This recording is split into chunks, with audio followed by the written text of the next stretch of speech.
You boys don't know anything about booty, bro. Revy from Black Lagoon, that's the booty you need to actually look at, bro. That booty is freaking stuffed in cargo shorts and nothing but evil dyke pussy, bro. Don't even bring that up in here. This is a One Punch Man podcast, all right? Fubuki has the best ass. If you're gonna go someone, you gotta go prison school, that gray-haired chick. Booty for days. Oh, yeah, Mako. Oh, my goodness. That time was sweltering. Yeah, bro. After she'll give you the booty, she'll take your booty. See, I think y'all going... Hey, she might, though. I think y'all going for size, bro. She may do that. Well, if you're going for size, Mount Lady Towers overall, so suck it. Oh, goddamn, that's actually a good one. Yo! What's going on, guys? This is Grim Reaper bringing you guys another session of the One Punch Podcast. Today I'm back here again with some of the greats, bringing to you Chapter 95 discussion. Today I have with me Sundown writer Satsuki the Savage, Zhoniin, Kisei, a guy from the Grim Reaper channel, and Kishin Prime. Zarso hasn't been able to make it yet, but he should be in here in a little bit, guys. What's going on, man? What are you guys feeling today? How was the chapter? What's good? It was a good chapter. Amazing. It was just it was really good. You know, this fight has been built up for like a little over a year now. I think that was when we were first introduced to Gale and Hellfire, and they left like a really big impression because they were completely different from their web. Finally, we get to see this storyline, come to an arc here, and it's been really good so far. It's certainly delivered. It was a battle chapter for the books. It was just pure awesomeness. Yeah, same thing for me. I really enjoyed it. I've been wanting to see kind of Flashy Flash go in, and we know that this chapter, I don't think he went fully in. We'll talk about that. But just seeing everyone go in, because we saw Hellfire actually use Hellfire. We saw Gale Wind use his abilities as well. I can't wait to see what they can do in their monster-fied forms. It should be good. Yeah, this is why I like One Punch Man, because in this chapter, we actually had a hero who tried to end it immediately. No fucking around. So, yeah, I like this chapter. Yeah, like everybody else's opinions go. It was a good chapter. I love the choreography of how Murata set up the fight. We just saw I wasn't expecting it. I know we gave our opinions of who was gonna fight first. And I believe this was the fight I picked, but I didn't know it was gonna be like this sort of dark room with candles lit and shit. And we see the fight go down. Then they go all the way to the mountainside with the waterfall coming down and on the side of the scenery. That is how you do a ninja fight. Oh shit! That's how you do it. Keep in your pants, bro. Yo, man, I also love the chapter, man. It's gotta be an 8 out of 10, man. The iconic fights that we get in One Punch Man, this is definitely one of them. And I'm so interested to see how the rest of it develops. I took a really, really strong hint from what Sundown said, because I also agree with him earlier. And we'll probably get into that whole aspect of what Flashy Flash did or didn't do. But in the meantime, all these guys, or half of these guys, are content creators, man. They do all kinds of One Punch Man, One Piece, all kinds of different content that there is out there. Kishin, man, what do you have coming up for you soon? I'm thinking about maybe doing a Class 1A for My Hero Academia, power-ups, potential new abilities, that kind of thing. I have fun with Suyu, so I might start that up pretty soon. Yeah, My Hero's a big one, guys. One of the better growing anime, so support Kishin in that endeavor. He always has good content. Satsuki, bro, what's going on? Yo, Hunter x Hunter came back September, or is coming back September 22nd. I forgot who roasted me last podcast because I was reviewing Hunter x Hunter, but we coming back, so it's going to be a couple reviews and other discussions and shit like that. So expect that on my channel. No, I wasn't roasting you, bro. I just said that you saying X is trigger. Oh yeah, okay. The X. Oh yeah, I don't give a fuck about that. No, either do I. But that's why it's funny, because people get triggered by it. Even though Hunter x Hunter is trash, stay tuned for that. Wow. Wow, do you want people to hit the dislike button? You gotta chill, bro. Someone reach through their microphone and slap that man. Undertale is one of the biggest or manga and anime communities that we have, so check out that. Satsuki's whole content base for that. He does a lot more stuff, a lot more live reactions, a lot more manga-based stuff as well, so check out his channel. Sundown, what's going on, bro? Yo, I've been on a break for like a couple weeks because I've been moving out to London and a whole bunch of different shit. But I've got My Hero Academia review coming out tomorrow, hopefully. And then I've got to catch up with Taizai because some major shit's been going down there. You all know about that. But yeah, I've got those two. And just getting back on track. All right, man. Sundown does all kinds of coverage. One Piece, Seven Deadly Sins, One Punch Man. He's consistent with his reviews. So if you guys want an inside eye on what's going on in your series, check him out. Zhoniin, what's going on, bro? Just today, I uploaded How Strong is Evil Natural Water. Obviously, that goes into serious webcomic spoiler territory, so don't check that video out if you don't want to know anything, but it's I think it came out pretty good. It seems... I think he cut out for a second. While he fixes his stuff, fuck all that shit. Go check out that video. Click the like button on that video. Let it play through. Don't listen to it, but let that shit play through. And support the content creators, support everybody out here. And after you let it play through a first time, exit out and listen to it a second time, just so you get all the details. And then you'll be good to go, man. You already know. Spoiler central. So to get it popping, guys, today in chapter 95. As we all know, we got the Flashy Flash fight. The plot unraveled a bit more forward. We're actually getting the interactions with some of the more in-depth monsters. We got the first one with Gale Wind and Hellfire. There's a lot of things to discuss about these two characters in particular. So let's start from the beginning of the chapter and let's move on forward like that. What did you guys how did you guys feel going into the chapter, and how did it change your viewpoint towards the end? I just kind of like some of the character interactions going in the first few pages.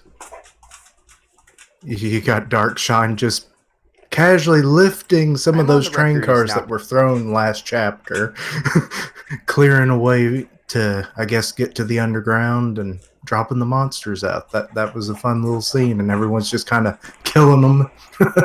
I liked Crescent Eye Roll in... I forget who else was with them, but you see them in like one panel, like killing the monsters as they're falling out of the train car from Darkshine, shaking them out of it. Yeah, what I actually noticed as well this chapter was that second gal actually showed he cared at least a little bit for the safety of the heroes.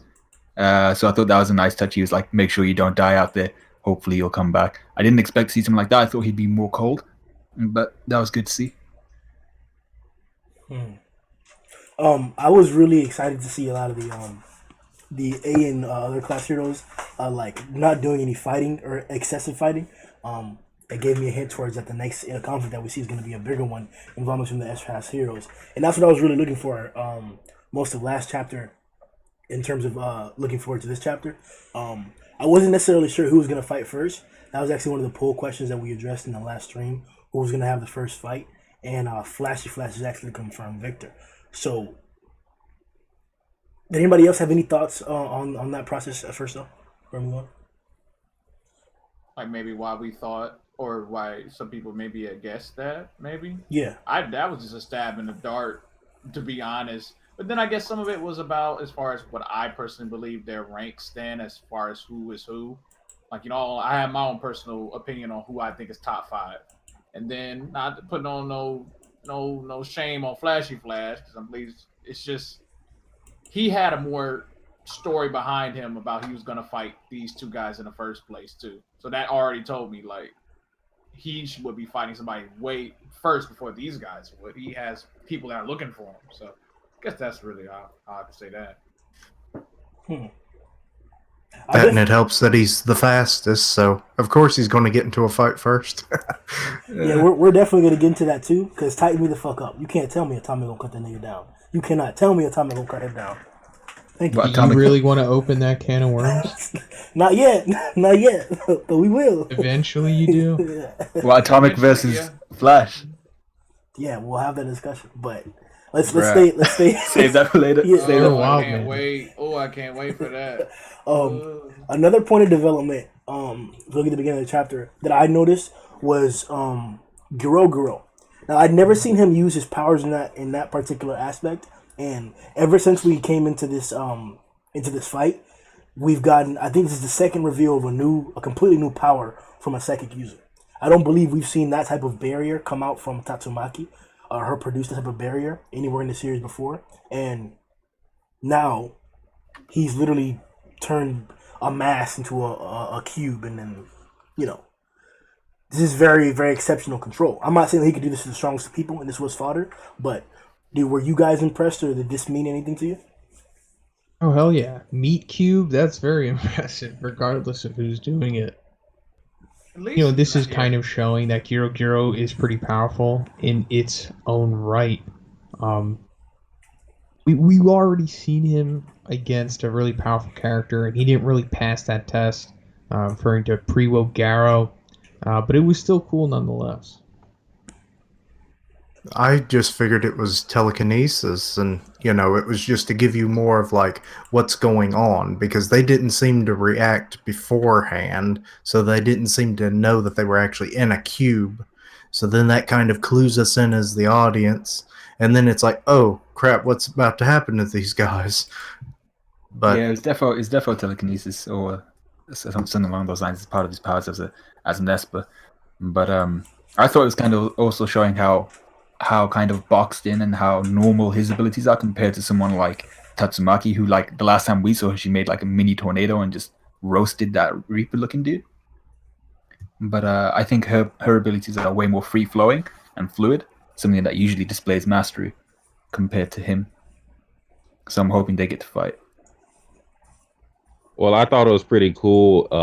Yeah, it was against some fodder monsters, but it kind of like put them in check because I'm not really sure, but I'm pretty sure some monsters before thought like Orochi was the main boss, like the whole brains of the operation. So they kind of like showed them that like, nah, I'm that nigga right now. So you gotta kind of, you know, stay in your lane. Yeah. it sets an example. Yeah. And honestly, when you look at Jiro, or if I'm saying the name right, I might be butchering it. This person was just doing all the, like you said, the setups and running the desk for what was about to go down with all these monsters. And when I first saw her use this power against Garo, I was trying to think to myself, I said, maybe, Jiro's just talking that big talk. Maybe it's not even really the best psychic and just maybe trying to say that to feel good about herself or something like that. But I said, no, you know what? After this Mewtwo thing, I can't say it's weak. I mean, it is against fodder, but the fact that maybe just with Garo's whole adaptability, that was the only reason he was able to get away from it. Because he just that plot hacks of a freaking dude right now in this series. So, yeah. Huh.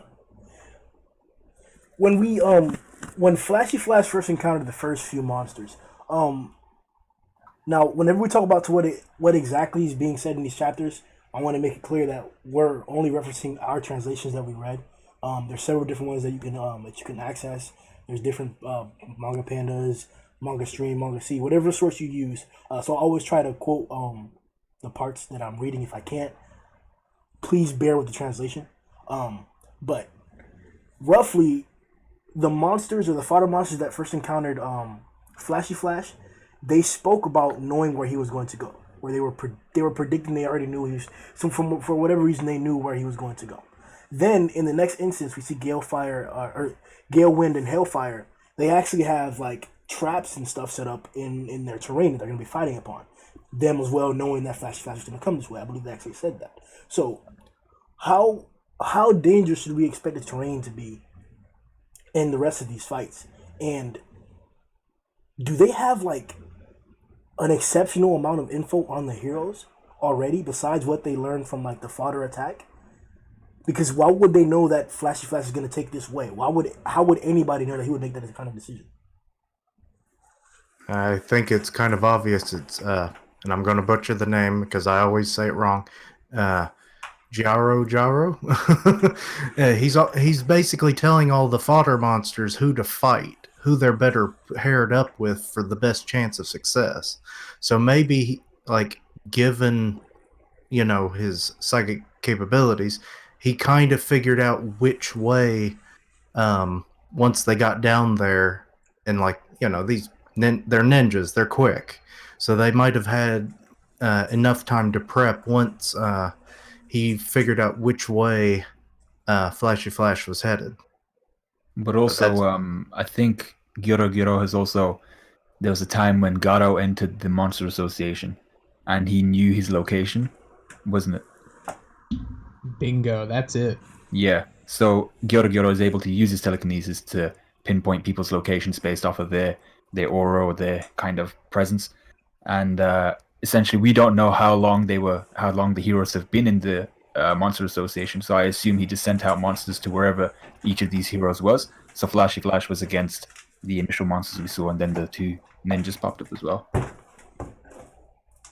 Or we could just put simply, I mean, we know for this entire time, not entire time, during the meeting with all the S-Class, that there was a supposed traitor amongst them. And they had no idea who. And who knows when this traitor has been against the Hero Association for so long. They could have been sending all this intel to the Monster Association for who knows how long. And I don't know if this was stated, but I believe it is. Did we get any confirmations about Metal Knight? Because he's just randomly he hasn't shown up for the Elder Centipede fight. You see, Child Emperor was already kind of thinking a little bit iffy of him, right? How dare you? Are you attempting to imply?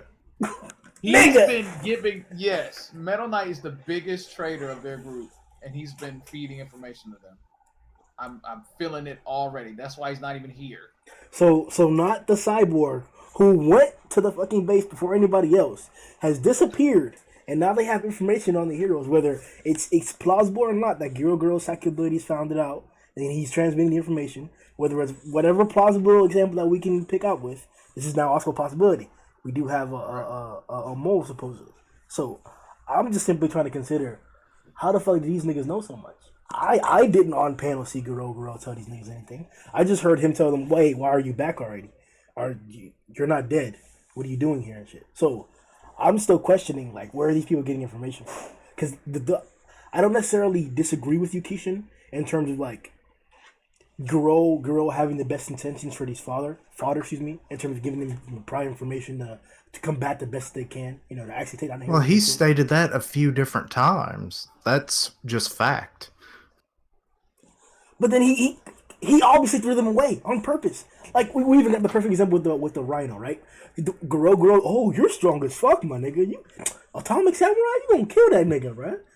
That's how Giro was trying to position the Rhino's head to think that he was achieving his goals already. He was gonna get to what he wanted to do, and that was obviously a lie.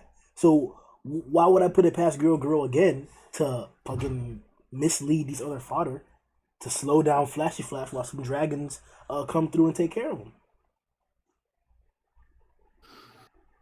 Yeah, I mean, like, for me, Giro seems like that kind of leader who he knows he's got the numbers, so he's willing to get rid of a lot of them.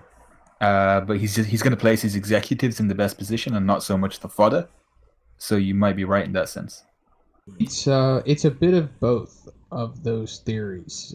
Giro can pinpoint people from a distance, but there is also a mole as well. Are you referring to Metal Knight or Drive Knight? Yeah, I feel like Drive Knight is the creation of Metal Knight, but that Drive Knight was like a robot that broke out of the whole Metal Knight had on him, and he's working on his own now. Because I believe Drive Knight was telling Child Emperor don't trust him, right? I think, if I'm mistaken. He's telling Genos that, I believe. Yeah, Genos don't trust him. So I feel like he was a creation of Metal Knight, and he went rogue. He broke out of his hold, and now he's trying to expose that man for subduing. Why else would he tell Genos to be careful? That man's plotting, man. That boy plotting. He gave him them things, huh? Oh, plotting, though. Okay, here's throwing in another idea. Okay, giving Giro's like telepathy powers and probably figuring out who was who in the tunnels. Remember, be it, I'm not saying that Child Emperor is the traitor or anything. It's just that, okay, you remember how they have those little emitters for emergencies and stuff? Not that he says, oh, in case of an emergency, here you go, but don't use it. Stupidest line in the whole damn chapter. But what if those things were hacked and they're constantly emitting, and then they know, and then like say there was a scanner or something to pick up those signals taken to the Monster Association, and then once they get in Giro's range, he can then tell, oh, okay, I know who's in which tunnel. Well, then, if that were to be true, then the person who was the mole would be involved with that technology somehow. Whether it's making the technology, supplying Todd Emperor with that technology, or whatever it may be. Correct? Yes. I'm just throwing the idea out there. Yeah, I wouldn't really see the point in that, because from what we've seen so far, if you're with if you're within Giro's range anyway, he can tell where you are, so there wouldn't really be a need for Child Emperor to provide him with something like that. All right. Well, I just wanted to point out, because as we saw, the terrain was a huge factor. One of the points that actually I harped over this in my live reaction. They were speaking about they got him into a certain place on purpose. That's what Hellfire and those fighter monsters were talking about. The location in which they were going to fight Flashy Flash. Now, if we look at the location where they're fighting him, it's a hallway. Every other time where we've seen a speed user fight, where they're using excessive speed, excessive movement, it's never in a confined space. I believe the one time was Carnage Tyrant. Or not Carnage Tyrant. I think that's his name, Carnage Tyrant. The big purple guy that we fought in the beginning of the storyline. The association. Kabuto. Carnage Kabuto. Yeah. Yeah, that's who I'm referring to. They were in a confined space, and he was using excessive speed to jump around everywhere. We saw that what the animation looked like. Never again have we seen an aspect like that. Somebody who has excessive speed in a confined space. So I knew off the bat, okay, these are speed fighters. We're in a small space. This art's gonna look amazing. I was really, really excited about that. And then these are ninja. What do we know about ninja? they use everything. They literally use everything around in the fight. Terrain, environments, traps, misconception, illusions, misdirection, all kinds of shit like that. So already having that preconceived notion of what I should expect from a ninja, I was blown away by this presentation. Every aspect. Whether it's these guys' particular attacks, how fast they were going. I think we'd have to put a lot of effort into the detail of what was going on here. What did you guys think about the beginning of the fight? I wish we had better ways to scale this speed. I would just love to know, how fast are these dudes moving? How and some manga, they tell you by seconds, or they tell you by dialogue. will this eventually stuff be was revealed. faster than light. This is already speed of sound, movement, top plus. So I'm like, how fast are these dudes moving? That's my first guess. These dudes were freaking whoa. Well, I thought it was pretty cool how, what is it, Hellfire or Hellflame? Yeah. I thought it's pretty cool how he decided to set the romantic tone straight from the beginning. He lit the candles. He was like, "Yeah, this is how it's going." And I thought that was pretty cool. And we have Flashy Flash straight away using that wind blade kick, blowing out the candles, and then Hellfire, is it, or Hellflame? I keep forgetting. Hellfire. Hellfire Hellfire. Flame Yeah, is his full name. Okay, yeah. So then we have Hellfire relighting those candles. That was awesome as shit, and I really, really liked the idea of Gale Wynn's steel cables. That was awesome, and how he had the whole Spider-Man kind of thing going. And I also liked his weapons. That I'm not sure what you actually call them. The two kind of jagged blades. Someone in my comments said Kakuri or something like that. Kodagiri. Scimitar? I know, I've seen them before, but God help me try to know what they're called. I think there's a guy in One Piece. Isn't that fodder that there's a guy in One Piece with a weapon that looks similar to that. Can't really remember. I saw it once in Greatest Disciple Kenichi. Was it a Skypiea guy? No, it's like it's one of the guys that Luffy. It's like it's not Django. It's the It's one of those guys that shows up iconically like every like 3 or 4 arcs to remind us. Oh, you're talking about Helmeppo. That's who it is. Helmeppo. Oh yeah. Yeah. I think Oh that's yeah, what it is. yeah. So it's called a Kukuri blade, yeah. But Kukuri, yeah, those yeah. Kukuri, yeah. So those blades are. I thought they were pretty awesome, man. I liked Hellfire's his sword was on fire. I was like, yeah, that's pretty Games of Thronesy. That was really cool. But and then when they went to the whole bridge thing, awesome. It was giving me proper Naruto vibes with the whole bridge. Waterfall like action. Yeah, exactly. Yeah. You had a waterfall, you had a bridge, you had 2 ninjas going apeshit, and then I like the fact that first actually they were fighting 1-on-1, and then they realized how cocky he was, and now they're going 2-on-1. It's pretty cool. You know, given how this fight developed and like it went from a hallway to this vast cavernous area, how is there a city on top of all of this? There's these unsupported tunnels running all over the place. Then you have this giant cavern. That city should have collapsed years ago. These boys are ninjas. They got ninja magic, man. They're upholding this shit with nothing. It's so good. You already know, bro. Satsuki, did you have anything to add? Yeah, like I said before, I like the fact that Flashy Flash, he tried to like one-shot their ass from the very beginning. Like that reminded me like of Trunks, like when he fought, Frieza, Frieza. So yeah, that was pretty cool. They were super prepared for the fight because with the whole steel wires, the trap door, the terrain, and all of that. So, well, since we already got information that there's a mole, I thought it was just Gyoro giving them information, but I guess I think Gyoro just gave them information about Flashy Flash. I don't know about the mole giving Gale Wind and Hellfire Flame information, but the fact that they were so prepared for the fight, I thought made everything made the whole fight better, because if they weren't prepared for that, then he would have ended that shit quick. Like he did it, bro. 2 seconds, bro. Every other panel, he's figuring out what they got, bro. Wire, fuck out of here. Cut in half, nigga. The floor, nigga, fuck out of here. I'm coming down too. Exactly. I was very, very excited. I want to harp on what Sundown mentioned at the beginning of the stream. How, and Satsuki actually mentioned just now, he did try to end them quickly. That was like the first thing that we saw. And for the rest of the fight, I didn't see that same demeanor. I don't think Flashy Flash was doing all he could. So Sundown, if you could elaborate on what you noticed. Well, we have to realize that he was it before or after he found out that they were ninjas from his village that he tried to end them quickly? I think it was right after he found out that they were ninjas from his village that he tried to one-shot Hellfire. Was it? Yeah, I think it was, yeah.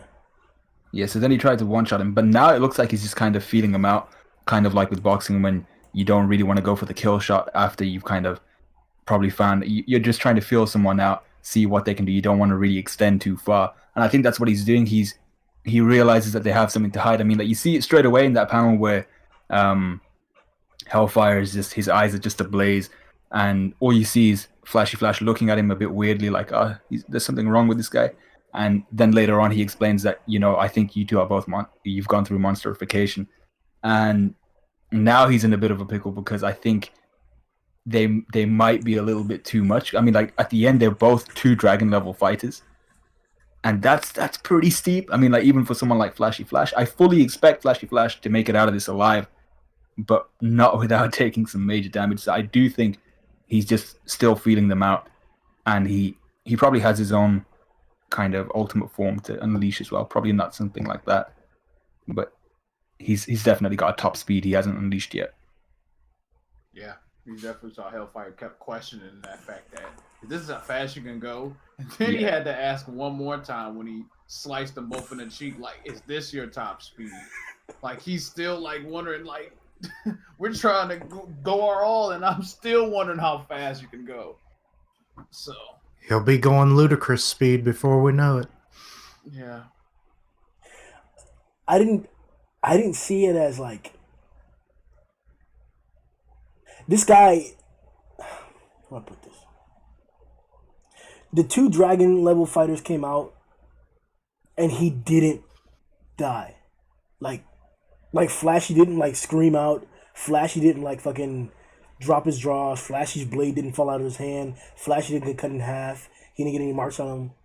He blocked their shit and then went ham on both of them.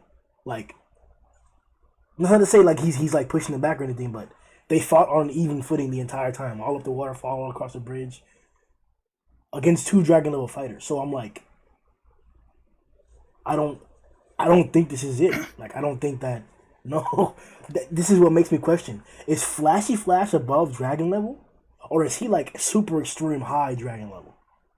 Just to clarify, I think they were technically at demon level while they were fighting him on equal footing, and only at the end of the chapter did they progress to dragon level because Yeah, at human base they were demons, but then on monstrification they became dragons at the end. Yeah. Okay, that's what I'm. Okay, I pitched that whole thing wrong then. But to your question, Grimm, is that when I look at dragon levels, of course they're not all the same level of strength. There are clearly other dragons that can whoop another dragon's ass, because it's like what tier dragon? We talking a low tier dragon level or mid tier dragon level? You know? Yeah, that's a good point. Yeah. Shit, no, I can't even say that anymore though. I can't, because like he pointed out, he didn't get into dragon until the last fight. We didn't see him fight in dragon form, so I'll definitely yield to the fact that there are different levels of dragons. As we all know, we fanboy over Rover all the time. He seems like a very high level dragon, but my boy EC, Elder Centipede, that was my dude, man.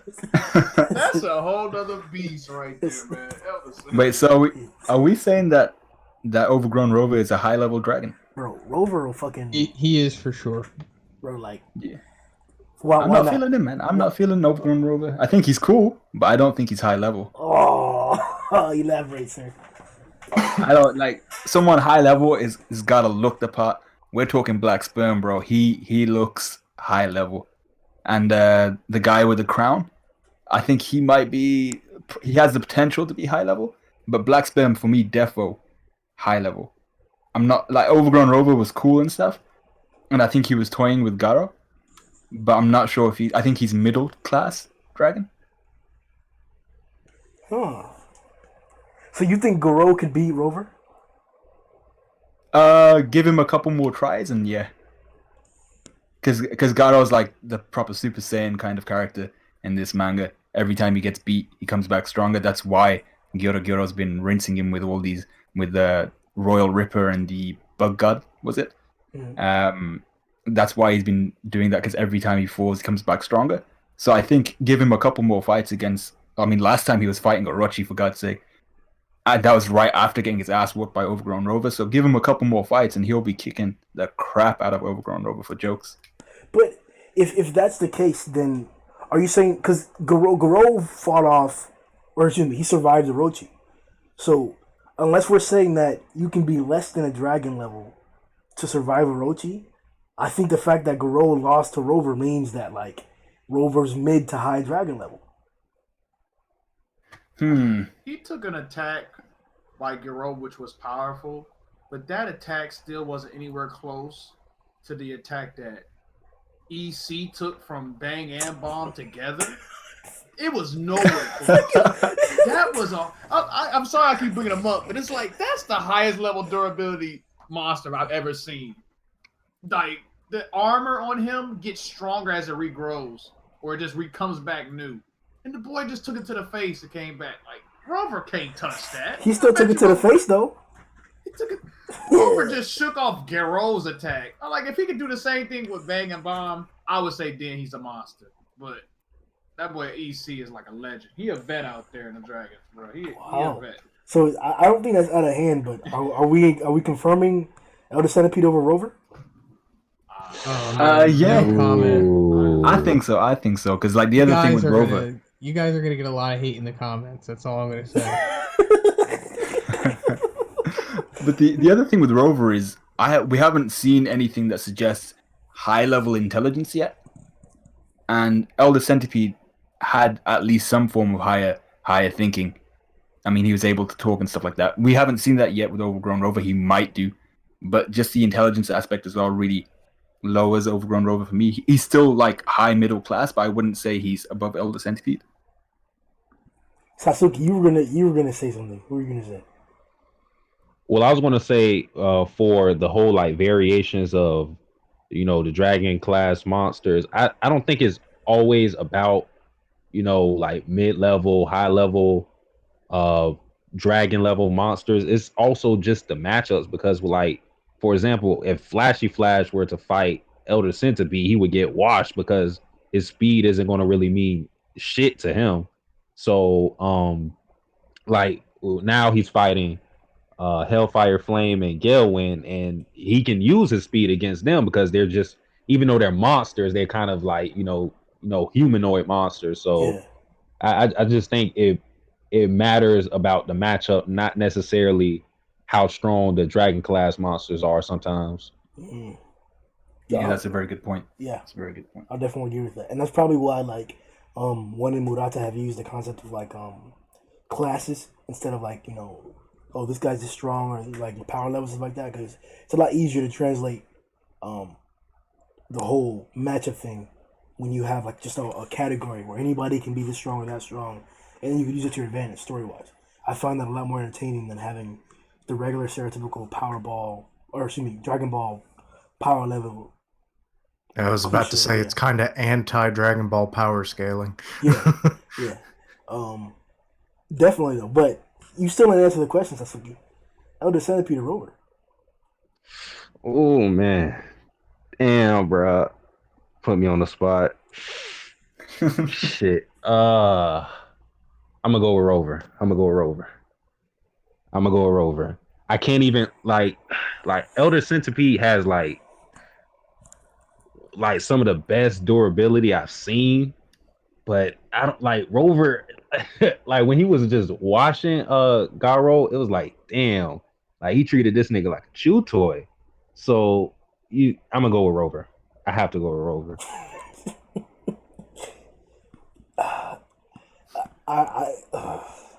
Somebody else go. Hey, look. Overgrown Rover's Blast, they vaporize demon level monsters. Vaporize them.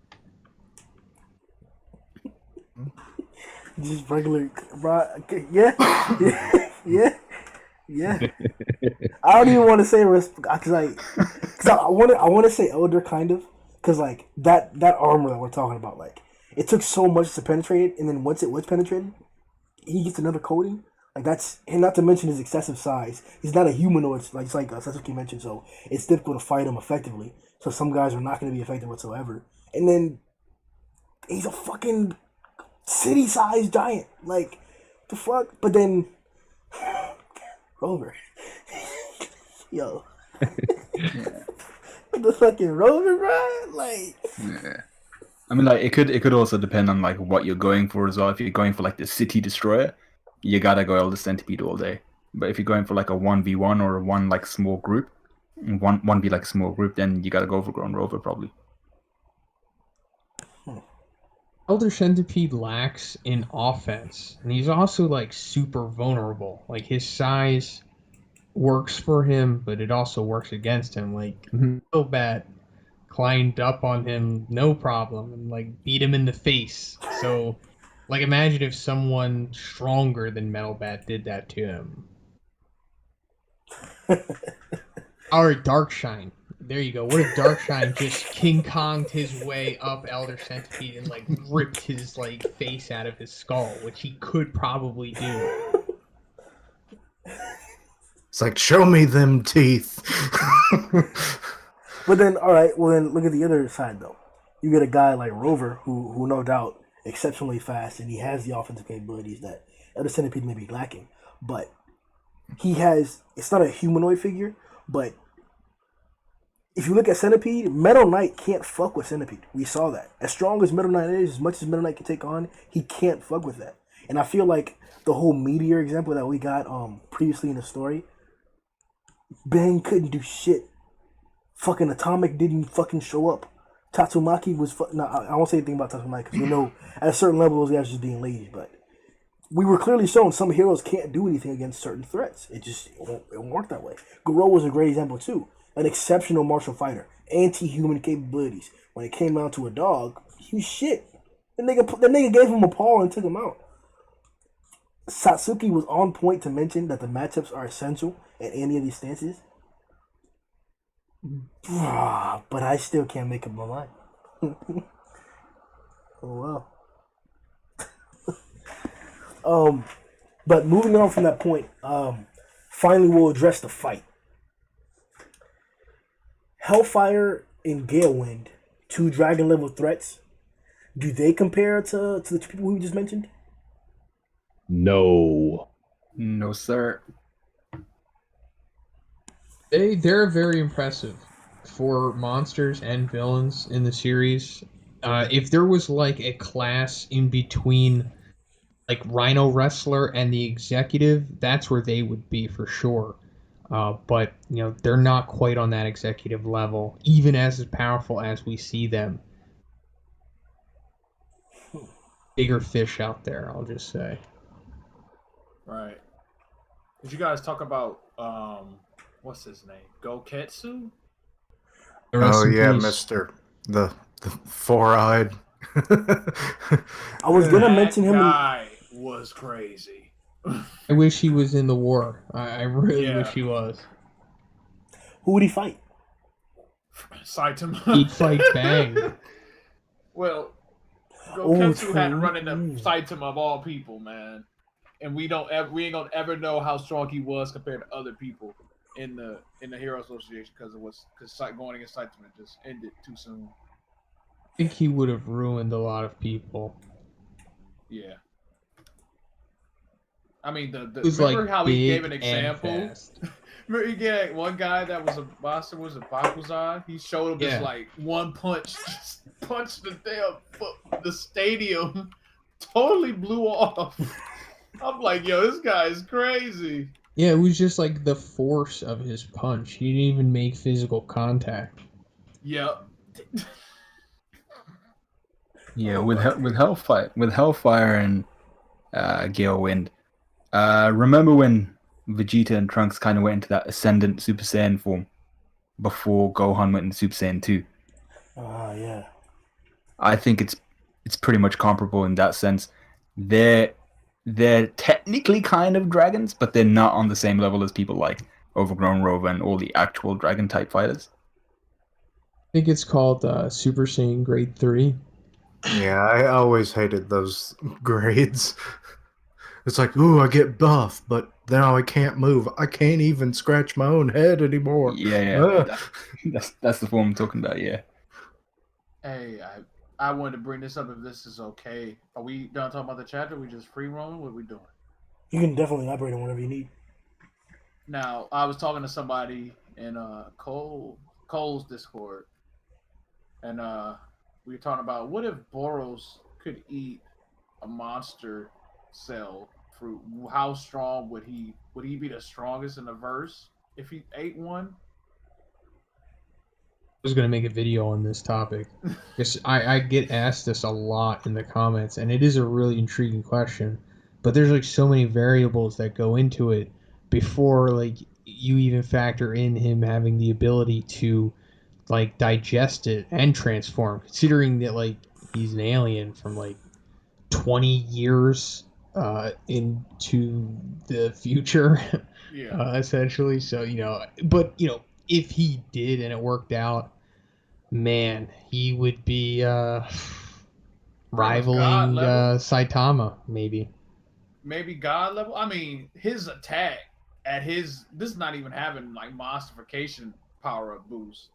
Whatever he claimed he could do to the planet, I'm pretty sure destroying it would definitely not be as difficult as he preached before with Saitama. I definitely would see him destroying the planet if he got the monstification power up boost. Yeah, he'd probably be able to destroy the planet in like his second form, instead of his third form. Have we? Go ahead. Go ahead.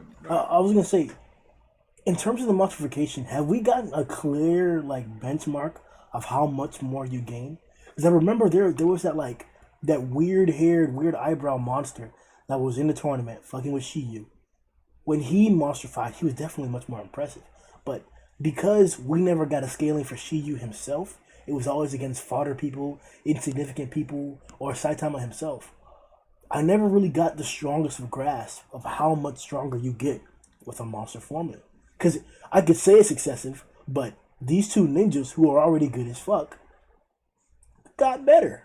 But I don't think they'll be flashy flash. So how much stronger do you really get with a monster cell? Yeah, see, to play off of that idea, I was thinking if someone like Boros were to eat a monster cell, because he's so crazily strong in the first place, would it actually boost his power at all? Or would it just be negligible at that point? Have you guys ever seen that movie Limitless? It's a classic. I love that movie. Anyway, there's like a drug in the movie called NZT, and if you take it, you become like a super genius, badass James Bond. Oh, yeah, it was... Wait, I may not be thinking of the same movie then. Came out a couple Did it years have ago. Scarlett? Bradley Cooper. No, she Oh. wasn't in it. But anyway, the long and the short of it is like if you took this drug, you become like a monster cell, a transformation essentially. But if you were already intelligent to begin with and you take the drug, then it's like amplified greatly. And this is exactly the same case with the monster cells. It's like when we saw like those regular dudes just taking the monster, they became strong kind of.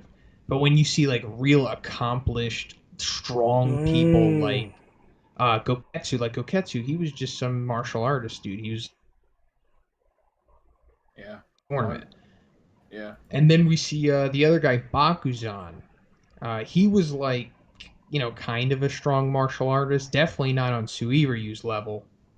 But when he took the monster cells, he became a damn dragon. And, not a high dragon or anything. He was definitely like the poster boy for low dragon. Because obviously we saw what happens when he tried to test Goketsu. But the leap in power is super significant if you're already strong. And we see that with Gale and Hellfire. They were demons as humans, and now they are dragons after. So Boros, he is, in that category, which is a dragon or above, aka above dragon. So if you amplify that, you're for sure going to disaster level god. So I think we actually got examples of that principle with the Orochi thing. Wasn't it that like the stronger will you have or something like that, that the better the monster process can become? Well, Orochi's a little bit different. He's not just an exact product of the monster cells. Orochi also underwent the process that Saitama has, like close to death many times, leaving essentially a Zenkai boost from it. And you just like repeat this process in like a grinding a video game, and you just become insanely powerful. But on top of that, he also had monster cells, so that's why Orochi is as OP as he currently is. But because if I'm remembering correctly, we were told that I know for a fact there is a basis on if you're weak compared to if you're strong. But is that the example that we see? It's hard to articulate that idea because are we saying that Orochi's process of transformation was so completely different than monstrification that the process of monstrification is just based on your initial strength and then it's amplified? Or are we saying that both processes involve similar aspects to where if you're a monster and you're strong and let's say you're going through a hardship at the moment, if you eat a cell, you'll become exceptionally stronger? Or is it vice versa? I thought it was basically like when you are suffering defeat and on near-death experiences, you could become a monster that way too, right? Yeah. That's how we believe Saitama earned Saitama. Yeah. Okay, I just wanted to make sure because I know there was another way you could become. Okay.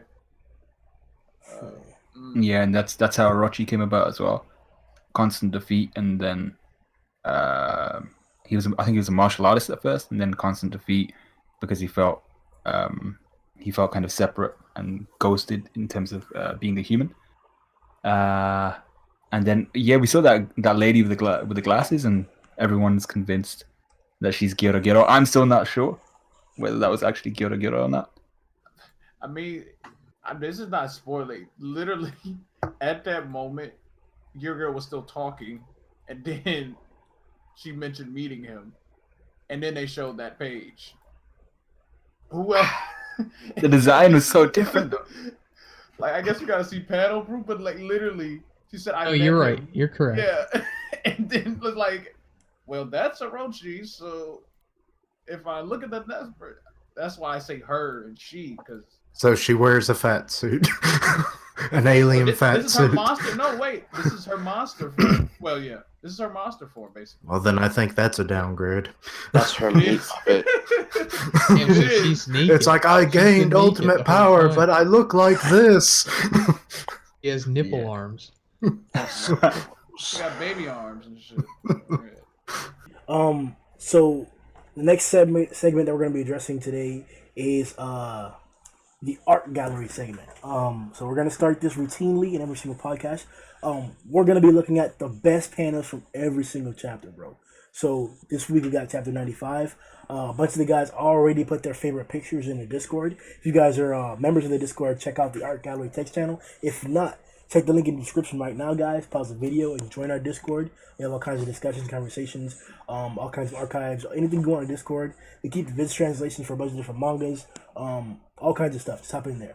But we're gonna go through the best panels really fast. So, anybody want to go first, describing their favorite picture of this chapter? I'll go first.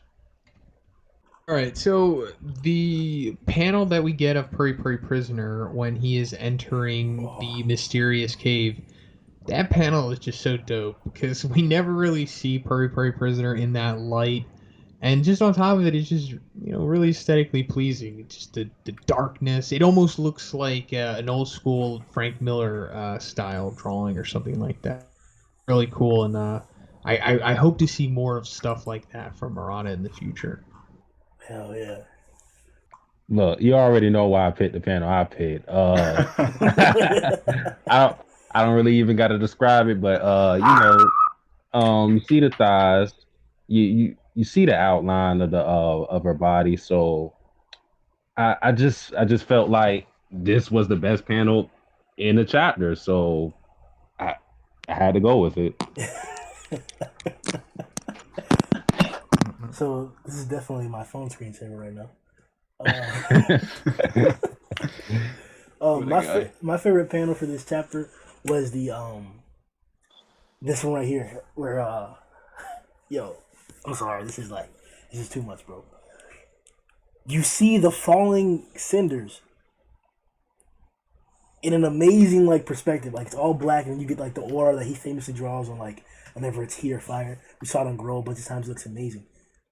And then once again, he does the half panel translations. When you can depict several things in one panel, bro, you're a fucking monster. And this nigga does it regularly, bro. Not only does he have these three ninjas falling downward fast as fuck, but then we see the still fucking area, oh man, you can even you can put your head to a triangle and just look at the top half of the picture, bro. It looks so amazing. The waterfall, the bridge, the rock cliff, oh man. Let me get some tissues real fast. If somebody else going. That boy Flashback got on heels though. What the fuck is with his shoes? Yeah, that's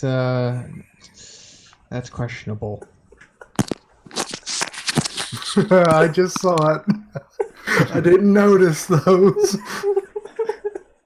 Well, they're on display in more panels than that too. Grimm, why is it every stream you do something suspect, bro? Come on. What do you mean? well, actually, that segues into my panel choice. Okay, with his little high heel, whatever that is supposed to mean.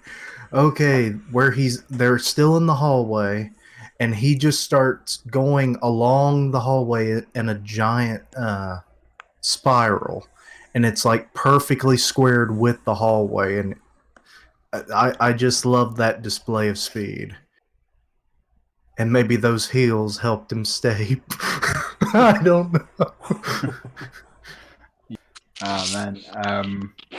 For me, it was the second to last page, I think, where we see Flashy Flash defending both Hellfire and Gale Wind at the same time in their monsterified forms.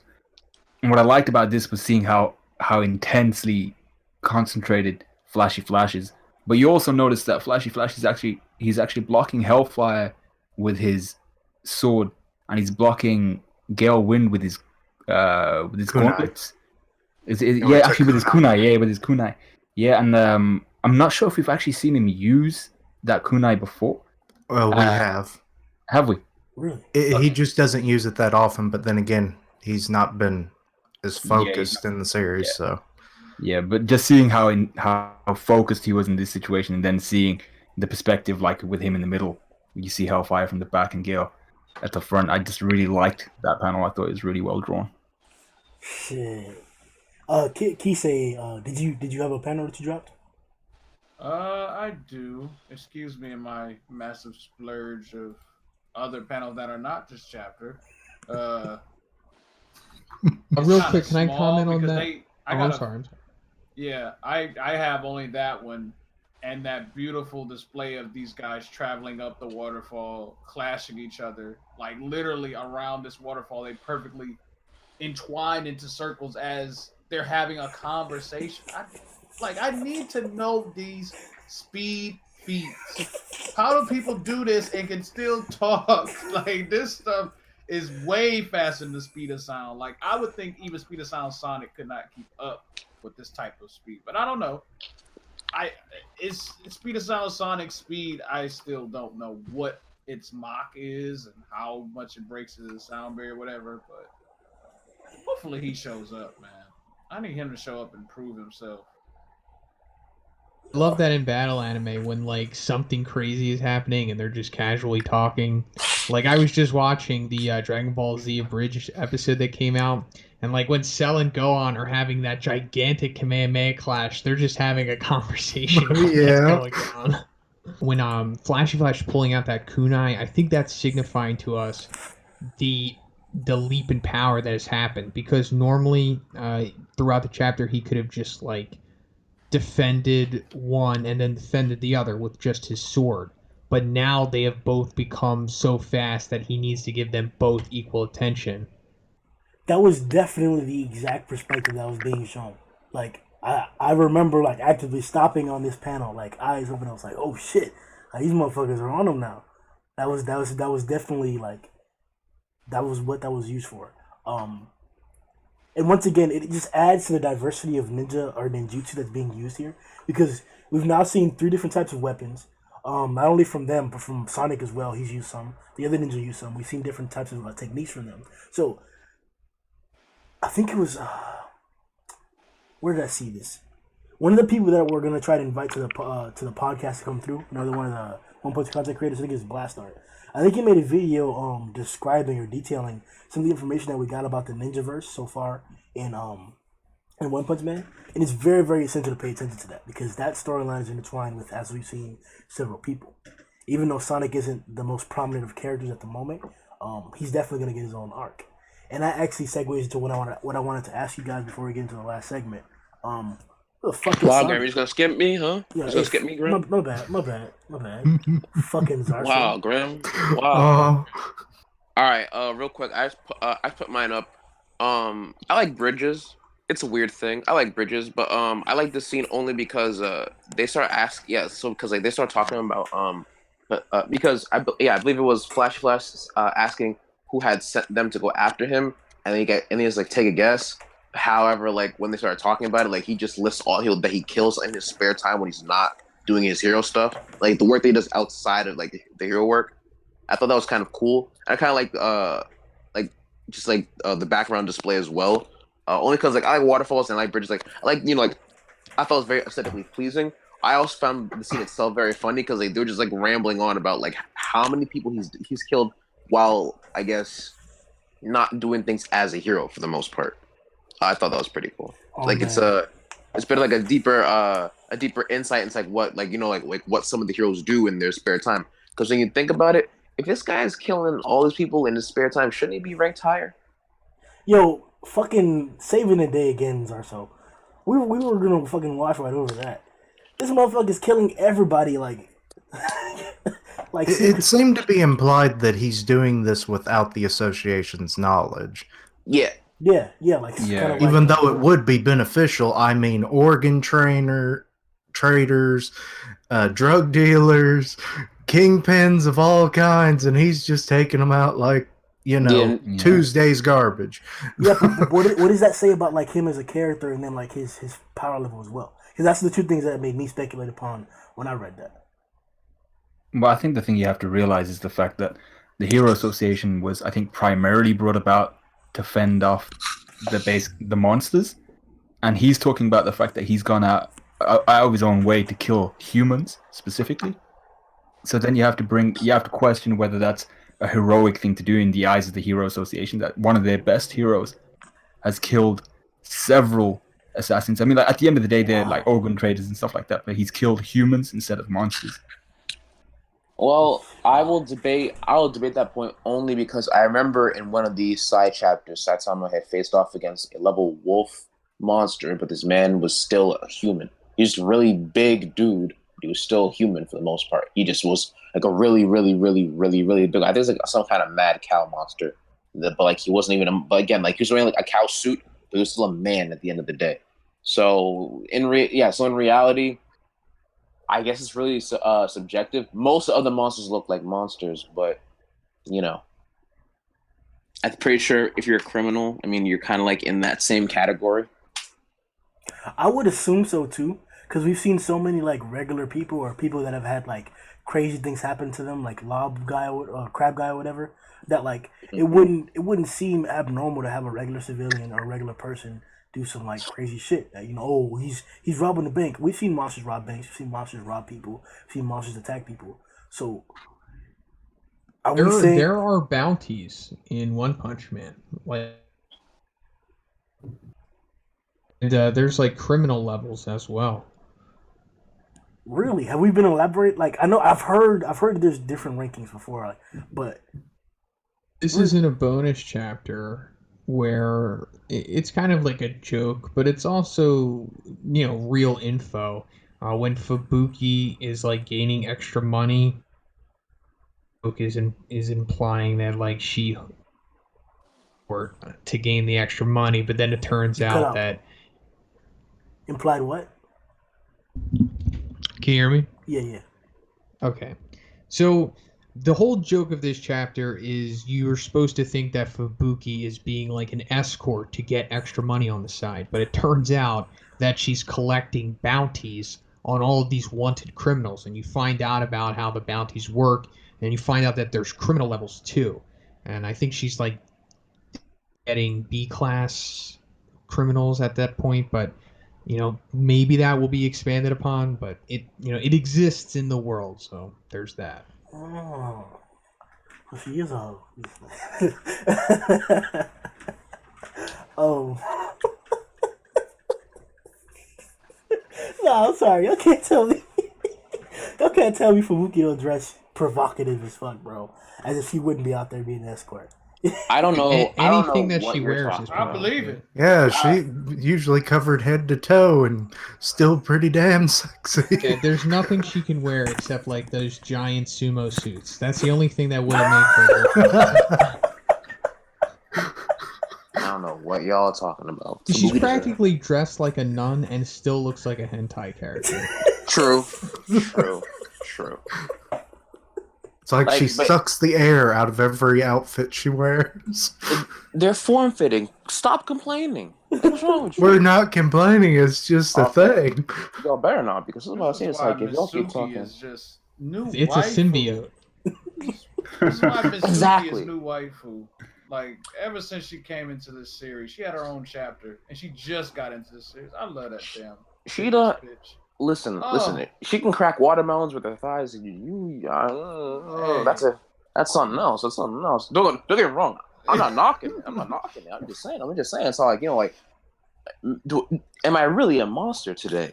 I'm really a monster today. I'm thinking to myself, because like I don't want to lose like my brains to this. You know, I'm gonna just have to tell her, don't tighten up around my waist. You know how some females like to wrap their legs around it. Mm-hmm. Like, I'm telling her, like, look, don't even try it. Don't even try it.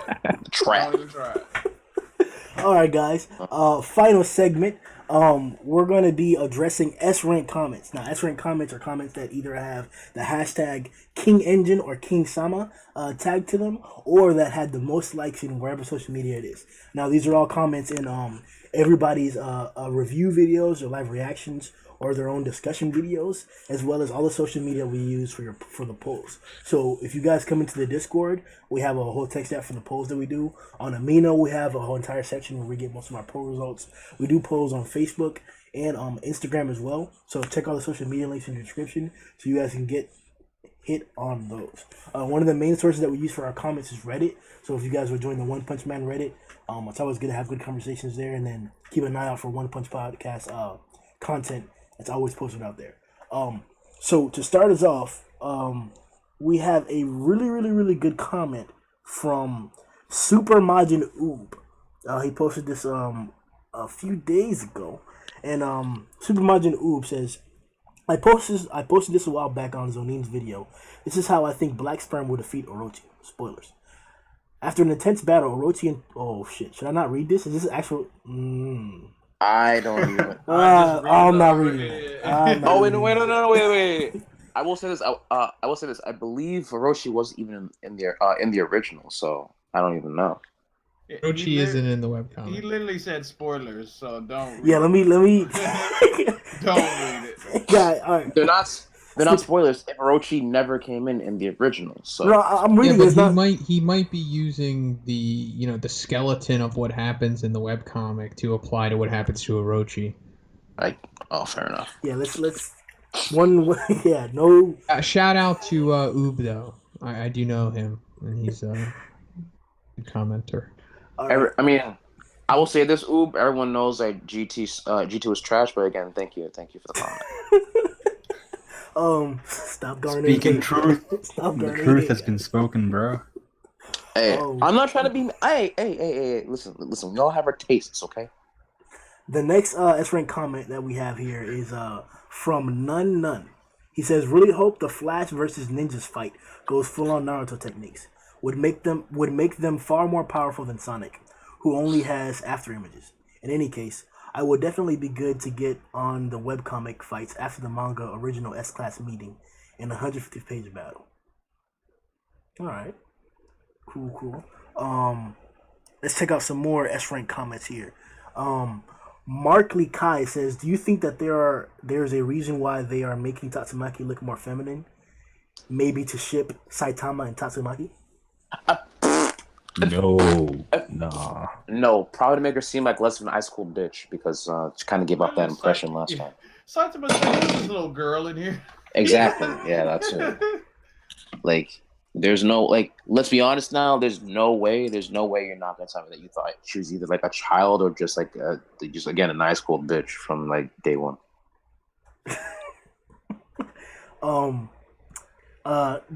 Dora O'Kane, please forgive me if I fucked up your name, bro. Your comments on screen. Here is how I would write this Flash versus fight. He is fighting the two ninjas, and when he is tied and distraction, Sonic kills him with a surprise attack. You guys didn't let me ask that question before, fucking Zarso. Where the fuck is Sonic, guys? He still got the runs. Oh yeah, that's true. Nah. Yeah, he's still on the toilet shitting somewhere. Yeah. It was mentioned earlier amongst you guys that like it'd be great to see Sonic have his own like little mini arc. How about him trying to test out his new power that he doesn't actually have? Sonic's day off. Yeah, exactly. Sonic's day off. Sonic's Ninja Gaiden, and it's just him on the toilet taking a big old dump. Oh shit. I'm having Naruto flashbacks, guys. Help me. Oh my. Also, guys, we also have the questions and the polls ready for this stream and next stream. I'll read the questions for you right now, so you guys will take to the comment section. Let us know what you think. The questions we asked were: which is the most overrated S-class hero in the war? Who? Quick answer, guys. Dark Samurai. I agree, Atomic Samurai. Dark Shine. Bang. I actually want to change mine to Flashy Flash, but I want to change mine to Flashy Flash. Honestly. Damn. That's what I'm saying. Yo, what the fuck is going on? All right. I don't want to say Dark Shine. Flashy Flash for sure. Mine is Bang. me and Satsuki are the only credible ones here. Yep. The only credible. You already know. The next question is: who will Saitama kill first? Only fodder niggas. Fodder niggas. Always Fodder fodder. niggas. Always fodder first. And then the next question is: which dragon level monster looks most powerful? Carl. E.C. nigga. Oh, yo. I had to give the pick to Goketsu actually. He gave me that indomitable demeanor. I gave it to him. And then the final question is: which fight has been better? Yep. E to the C. Bro. Which fight has been better than this fight in 95? Metal Bat versus Garo. Everyone knows. Well, the options are actually Flashy Flash. Well, this fight we just got Genos and Bang and Bomb versus Elder Centipede, Saitama versus Shiyu, Garo versus Rover, and Metal Bat versus Garo. Metal Bat versus Garo, because literally there's no other fight that's more enjoyable. I'm sorry. Like, really? Shiryu versus Saitama? Really? He got hip checked into the crowd. Yeah, any fight with Saitama isn't really. I mean, unless you're talking about Boros. Yeah, None of the other fights, they're all one shots. But yeah, the Metal Bat versus Garo, that was pretty spicy. I would say the only one that probably holds account to it was Genos Bong and Bang versus Elder Centipede, because at least it was several different ways people were used to taking down monsters themselves. That was actually entertaining. But Metal Bat versus Garo only because you get to see Metal Bat in his beautiful fit getting bloodied up, and that's the best part about Metal Bat. He only gets better when the bloodier he looks. Okay. Well, on Reddit, Edge Parody says to the first question: none of the S-class are overrated. However, I disagree with the people saying PPP or Pooty Pooty Prisoner is now much stronger than TTM. Who's TTM? TTM. That's Tank Top Master. Tank Top Master. Oh, yeah. I assume both have been training hard. Cool. Tank Top Master's been. Wait, stop. Tank Top he Master's was in the been hospital. That's what I'm saying. Yeah, like he ain't getting stronger. He's getting better in health. That's it. He's just getting back to where he was. That's what I'm saying. Puri Prisoner has gotten a boost going into this arc, so he's probably stronger than him at this current point. Fuck. Yeah, he's just imagining all that booty he's after. I mean, It's like the fire They were intensifies. close in level, honestly. Hey, listen. Hey, listen. I know. Listen, we all know that. Okay, we all know that that Puri Prisoner is some kind of is hella suspect. But I will say this, right? Whatever gets you a sweat. All right, whatever gets you a sweat. Dude, his boys down in the Monster Association sweating because they're gonna be sweat. Yeah, that's what I'm saying. I mean, and again, don't get me wrong. He comes near me, I'm gonna give him mollywop. You know what I'm saying? I'm about to give him the 2-piece combo. But whatever gets him going, get that training. Not mad at me. You're gonna give Puri Prisoner a 2-piece combo? He's 6'8", 350 pounds, 5%. He needs the whole bucket. I ain't scared. He's gonna give you a 50 stroke combo. He's also a superhero. Hot sight. I got some Damakusu size mofo. You gonna come after your ass? You ain't gonna run away from this guy, man. Oh my god, he after everyone's booty over here, man. It's like. Listen. I ain't scared of nothing. All right, I ain't He's scared. also assumed to be hung. So. All right. Okay. Okay, relax. I gotta end this. I ain't said nothing about that. I don't know what that is. I didn't say anything about that either. I said that I had beat up. What? Who said that? Trash. All right. The last S-rate comment is from anything Jenner A for fun. His first reply is none. Everyone has their own feats and weaknesses. No S class is overrated or underrated. For the second question, probably just fodder first. The third question is Black Teletubby. Yes, I like this guy. Hey, he do look like a black Who is Teletubby. this guy? That's it. He's the You one know that had what? to All kick of off the those other show. Those other questions weren't S class. This is the only S The only class. S class. Yeah. This guy wins the S class questions. Yeah. Black Teletubby for days. Oh, yeah. Dude. I mean, like, He was trying to choke the other 4 with the vacuum cleaner, so they Crazy. had to write him off the show. Wild. Yo ho ho!